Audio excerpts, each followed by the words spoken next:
Hey everyone, welcome to another edition of Power Core Productions and Podcastings, and in today's video we are going to be continuing ReZero Avatar Lost, What If Aang Was in ReZero, Season 2, Part 2. As always, if you're new to the channel, or if you're a regular and like what we have to offer, then please don't forget to like, comment, subscribe, share, and hit the bell for post notifications so you can stay up to date on everything that is Power Core Productions and Podcasting that's come out now and in the future. So we're not going to waste too much time. We're going to get straight into the video, picking up where we left off. So if you haven't seen part 1 of season 2, or if you haven't seen season 1, make sure that you do so that you can fully follow along with the story as we're going to get straight into today's video. So as always, sit back, relax, and enjoy the show.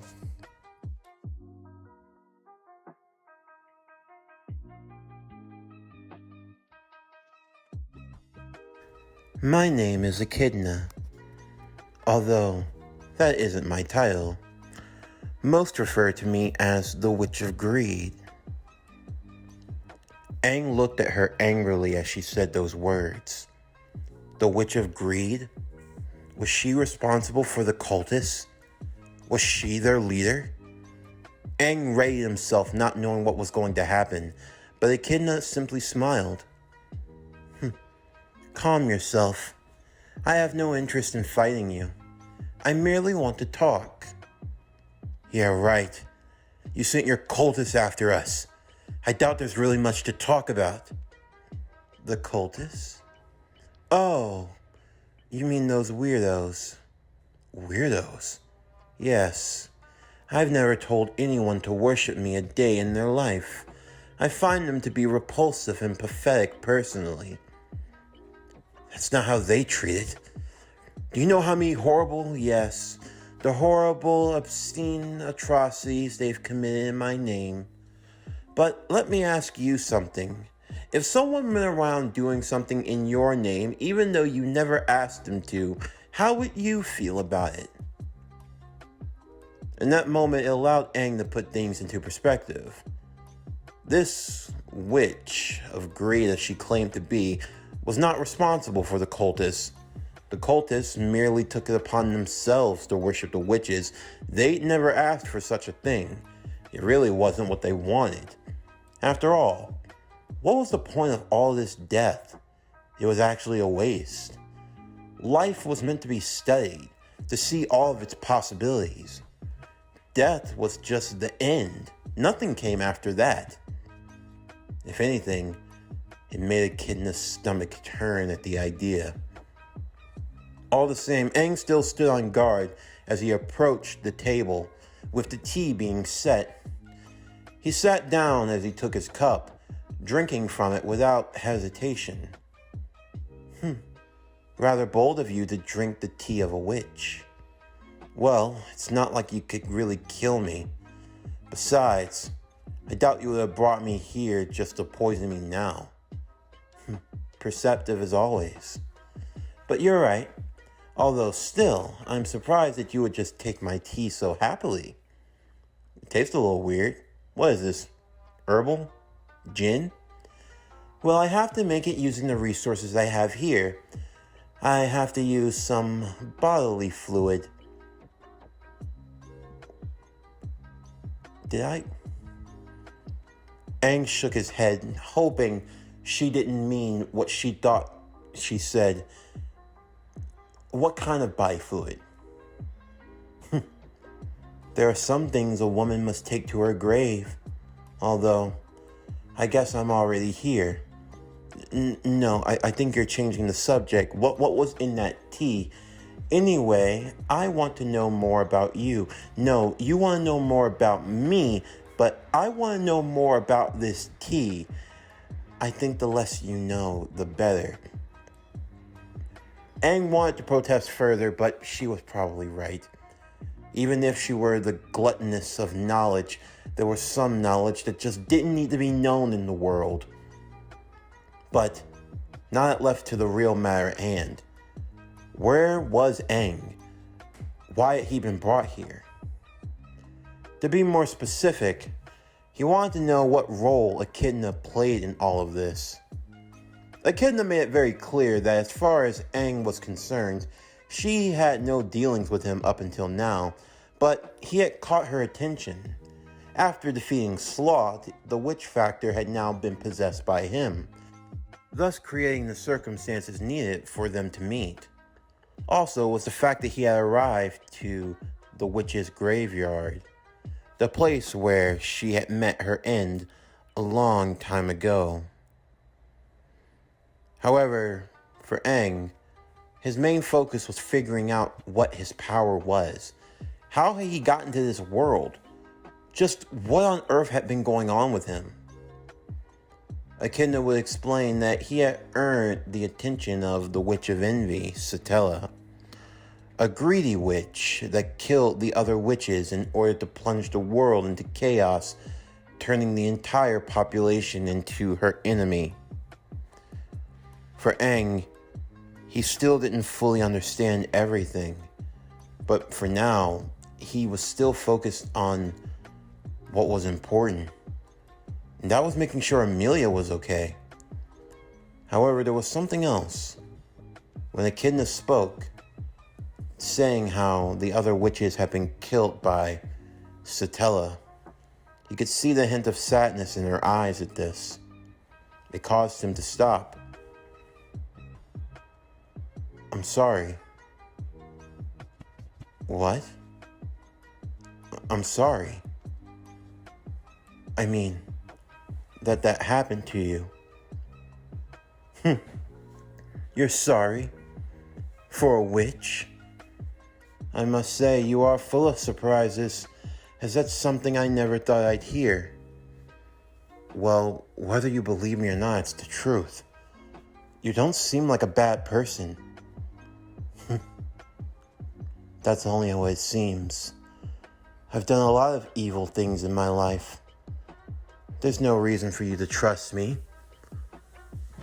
But still, I don't think badly of you, though. I can't say whether or not I fully trust you. I don't even know you. This could just be one big giant trick to deceive me. But at the very least, I hope that you can find some comfort or peace with where you're at now." Echidna was stunned by the boy's words. She could sense within his heart he was truly kind. Such innocence in a world as dark as this. You truly are fascinating, Aang. I would love for us to talk further. Yeah, but I can't stay. I have to go. What? Echidna would now look disappointed. Yeah, the others, they need me right now. But we have so much to talk about. You don't have to go so soon. I can make another pot of tea. I can even bring us some snacks. Aang would promise that he would try to come back if he could at any time.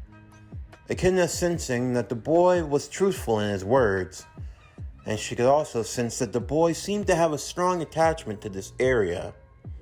Even if she didn't give him permission, she had a strong suspicion he could find his way back here if he really wanted to. With that, Echidna would send Aang on his way. Before leaving, she would tell him that she gave him permission to undergo the trial, although, if he did, she warned there was a good chance he'd hate her for it. Aang would soon awaken, arriving back within the barrier of the sanctuary, where he and Garfield would come face to face. The demi-human not looking too kindly to the outsider as Aang tried to fend them off, explaining his situation. It wasn't until he mentioned Frederica that Garfield finally came down into eventually understanding what was going on. Upon doing so, Amelia and Io would slowly awaken from when they had passed out as well, and with that, the group would make their way within the sanctuary, leaving them with more questions and answers before finally meeting with Roswald and Rom. Roswald being bandaged and not looking worse for wear, as he would thank Aang for his assistance in getting the villagers to safety. Aang would tell Roswald that he simply did what he could, But in that moment, there was also something else that didn't seem quite right. For one, Roswalt referred to the area as the witch's graveyard. Maybe that was just common knowledge, but the fact that he had just heard it from Echidna, and now Roswalt spoke of it so casually, it left a lot of doubt. And also, there was the way that Roswalt looked at Aang. It was for the briefest of moments, but the way he looked at him, the way that they looked at one another, you could have sworn as if they knew something that no one else did. It was off-putting. It's the kind of look you have when you walk into a room and you see someone who just looks at you, despite there being a sea of who knows how many people. Your eyes lock with one another, and in that moment, they peer not only into your eyes, but also into your own soul, as if they know the deepest and darkest parts of you, like they know your dirty little secrets, the ones that you try to keep hidden from everyone else, but yet, in the eyes of that person, they seem to be on full display. For Aang, it was more than unsettling, it was nerve-wracking. If he didn't know better, he could have sworn that Roswalt knew the truth. But that wouldn't even be possible, could it? All the same, the interaction was only but for a moment, as they continued on discussing the matter of the sanctuary. Aang and Amelia would learn that Roswalt's family, the Mathers, had been watching over the sanctuary for a long time, and had been close associates to Echidna, the Witch of Greed. The sanctuary was where the Witch of Greed met her end, and it was appropriately named the Witch's Graveyard. However, the main revelation would be revealed when it came to their attention that, for everything that had gone on, why hadn't they returned? After all, the crisis had passed, and they could have gotten back home a long time ago. It wasn't that they couldn't just walk and leave. It was the simple fact that it would be impossible.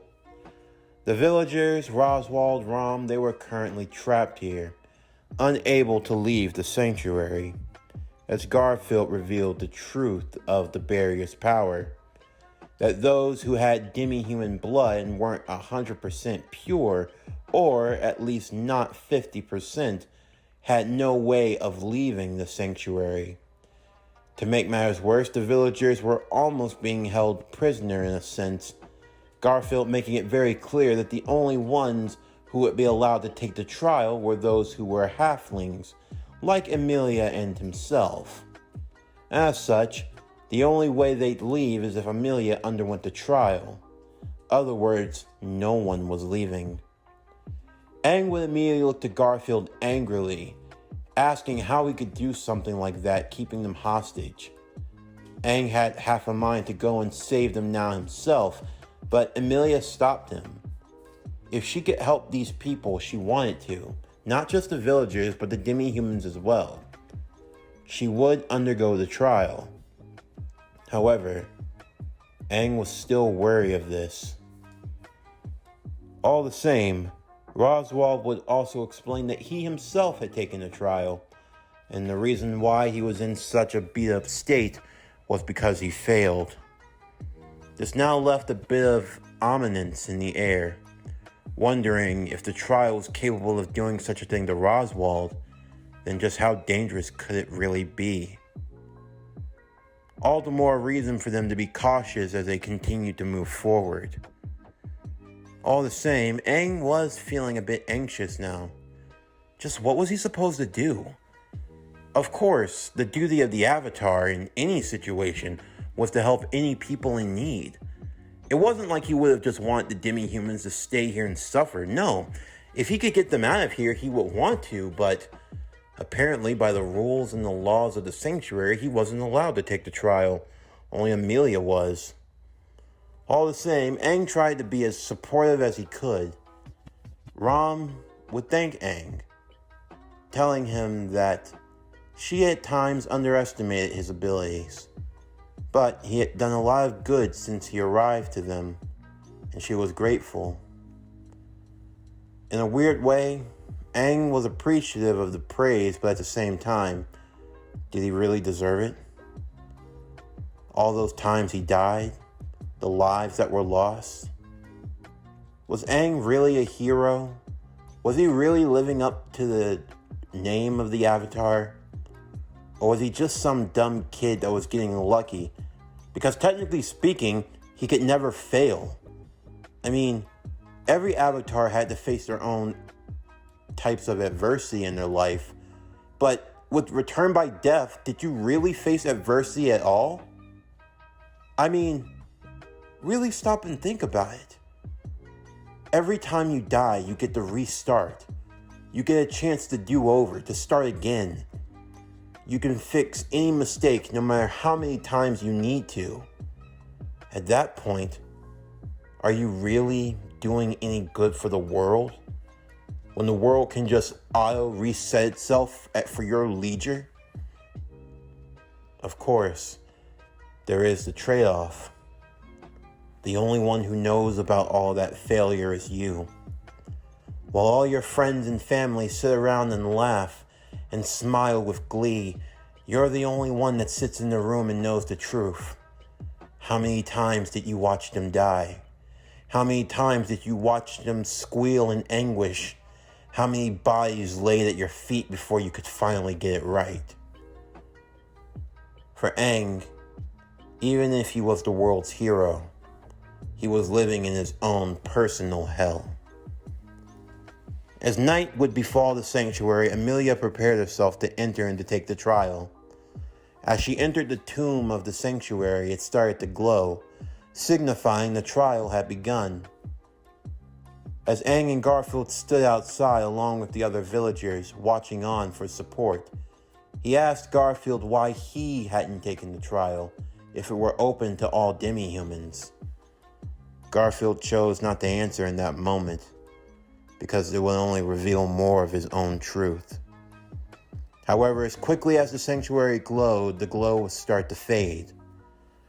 Immediately, Aang feared for the worst when Amelia didn't come out. Garfield warned that it was supposed to stay glowing as long as the trial continued, but if it went out that quickly... Without thinking, Aang immediately rushed inside. Instantly, it started to glow, and everyone was shocked by this. Aang shouldn't have qualified, and yet he did. How was he able to do it? Aang simply told them that he'd call for help if he needed it, as he rushed in and found Amelia lying on the floor. As he reached to her, his vision would start to fade. The room spinning and everything turning black as he began to fall to the ground. First, you must experience your past. Aang's eyes would slowly awaken. He found himself in a dark room as a window slowly shined in morning light. This bed, it felt oddly familiar, along with the covers and the pillow. As he turned, he saw a shelf with a few scrolls and books and other things. Aang slowly stretched out and yawned as his door began to open. Ah, Aang, it's good to see you were able to wake yourself. Now you won't have to take too long cleaning up before breakfast. Yeah, oversleeping can be a bummer. Isn't that right, Ki?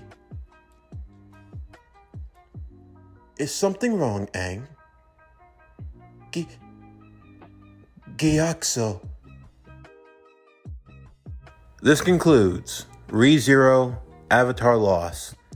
What if Aang was in ReZero? Season 2, Part 2. As always, if you enjoyed today's video and everything else that we have to offer, then please don't forget to like, comment, subscribe, share, and hit that bell for post notifications so you can stay up to date on everything that is PowerCore Productions and Podcasting that's to come out now and in the future. Stay tuned for tomorrow's video, as tomorrow I have something special for you guys. If you've been following along, you know that every Friday we do Naruto DxD, the remastered story of what if Naruto was in high school DxD.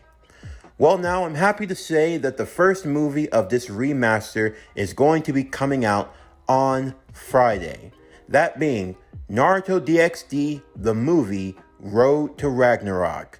What if Naruto was in high school DxD, the movie. Again, stay tuned for that. And that's going to bring it to the end of today's video. I'm Javon Harrington with Power Core Productions and Podcastings, signing off, and I'll see you next time.